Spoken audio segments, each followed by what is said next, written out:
Shalom adik-adik, apa kabar kalian hari ini? Kak Linda harap kalian semua dalam keadaan sehat. Kita akan mendengarkan firman Tuhan. Setelah kalian memuji Tuhan, setelah kalian memberikan persembahan, tiba saatnya kita akan mendengarkan firman Tuhan. Mari kita berdoa. Tuhan, kami bersyukur jikalau pada pagi hari ini kami boleh memuji nama-Mu di rumah kami masing-masing. Kami juga sudah memberikan persembahan kami. Tiba saatnya kami akan mendengarkan firman Tuhan. Mari Tuhan memberkati kami semua. Dalam nama Tuhan kami Yesus Kristus kami sudah berdoa. Haleluya, amin. Nah adik-adik, kita akan membuka firman Tuhan. Kita akan membuka Alkitab kita yang diambil dari Matius 27 ayat yang ke-27 sampai dengan yang ke-44.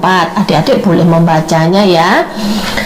Matius 27 ayat yang ke-27 sampai dengan ayat yang ke-44 dengan tema Raja Orang Yahudi.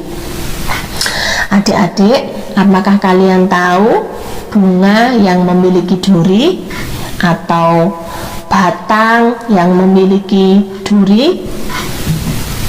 Nah, benar. Bunga yang memiliki duri itu adalah bunga mawar. Bunga mawar adalah bunga yang cantik sekali, tetapi dia juga memiliki duri. Sekarang Kak Linda tanya, bagaimana rasanya kena duri? Siapa yang pernah terkena duri? Pasti yang pernah terkena duri itu merasakan sakitnya terkena duri itu kan. Saat ini kita juga akan mendengarkan firman Tuhan tentang Tuhan Yesus dipakaikan mahkota duri. Nah, pada waktu Tuhan Yesus dibawa ke hadapan Pilatus, kemudian Tuhan Yesus dibawa ke gedung pengadilan. Para serdadu itu tentara-tentara waktu itu, serdadu-serdadu yang membawa Yesus ke pengadilan itu, seluruh pasukan berkumpul mengelilingi Tuhan Yesus. Mereka menanggalkan pakaian Tuhan Yesus, melepas semua pakaian Tuhan Yesus dan memberikan Tuhan Yesus jubah berwarna ungu. Kenapa kok pakaiannya dilepaskan? Mereka mau mempermalukan Tuhan Yesus. Mereka mengenakan jubah berwarna ungu. Loh, kenapa kok jubah berwarna ungu?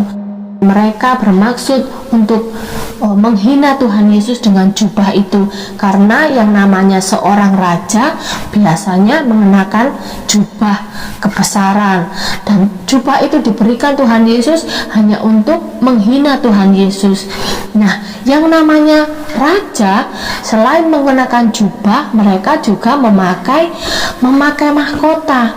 Mereka juga memahkotai Tuhan Yesus, tetapi mereka membuat anyaman dari duri, kemudian memakaikan mahkota itu kepada Tuhan Yesus, mahkota duri yang melambangkan seorang raja.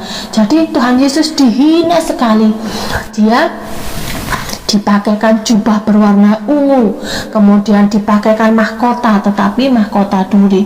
Kemudian para serdadu itu sujud menyembah, berlutut di hadapan Tuhan Yesus dengan mengatakan, "Hai, inilah Raja Orang Yahudi." Setelah itu mereka berdiri memukul Tuhan Yesus, mengolok-olok Tuhan Yesus, menampar mukanya, meludahi Tuhan Yesus. Dan sepanjang perjalanan Tuhan Yesus dibawa ke tempat penyaliban, Tuhan Yesus menerima semua hinaan. Tuhan Yesus diludahi. Tuhan Yesus menerima olok-olok dari semua orang yang melihatnya. Nah, sekarang Kak Linda tanya, menurut kalian, apakah Tuhan Yesus layak untuk menderita? Apakah Tuhan Yesus layak untuk dihina, untuk diolok-olok? Benar, jawabannya adalah tidak. Karena dimanapun Tuhan Yesus diadili, tidak ditemukan dosa sekecil apapun. Tuhan Yesus tidak berdosa. Tetapi Mengapa Tuhan Yesus mau untuk disalibkan? Mengapa Tuhan Yesus mau dan rela untuk diolok-olok, diludahi, dihina?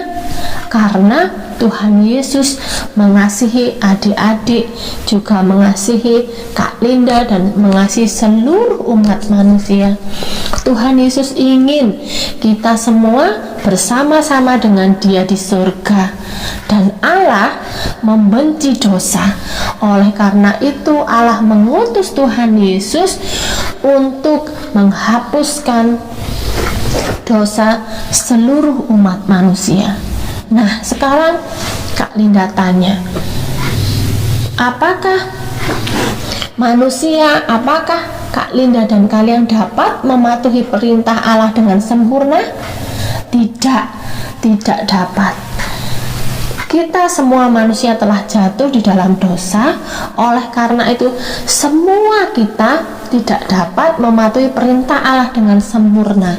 Oleh karena itu siapakah yang bisa menanggung dosa-dosa kita, dosa-dosa Kak Linda, dosa-dosa kalian, dosa-dosa mama papa kalian? Siapa yang dapat menanggungnya?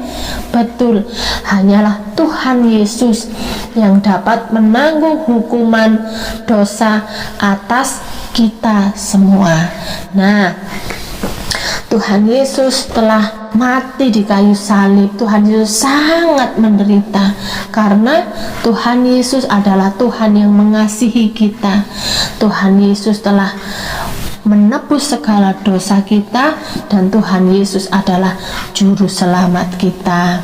Nah, pada pagi hari ini ayat hafalan kita diambil dari Markus 10 ayat yang ke-45. Markus 10 ayat yang ke-45 berkata, karena anak manusia juga datang bukan untuk dilayani, melainkan untuk melayani dan untuk memberikan nyawanya menjadi tebusan bagi banyak orang.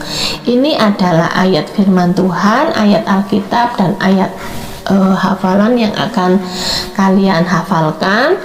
Nanti kalian akan mengirimkan videonya. Terima kasih adik-adik, kita akan berdoa. Kak Linda mohon doa akan dipimpin oleh Nathan. Silakan Nathan berdoa. Tuhan Yesus, terima kasih atas kasih-Mu bagi kami semua. Kami sudah mendengarkan firman-Mu, berkati kami semua. Dalam nama Tuhan Yesus, haleluya, amin. Terima kasih adik-adik, Tuhan Yesus memberkati.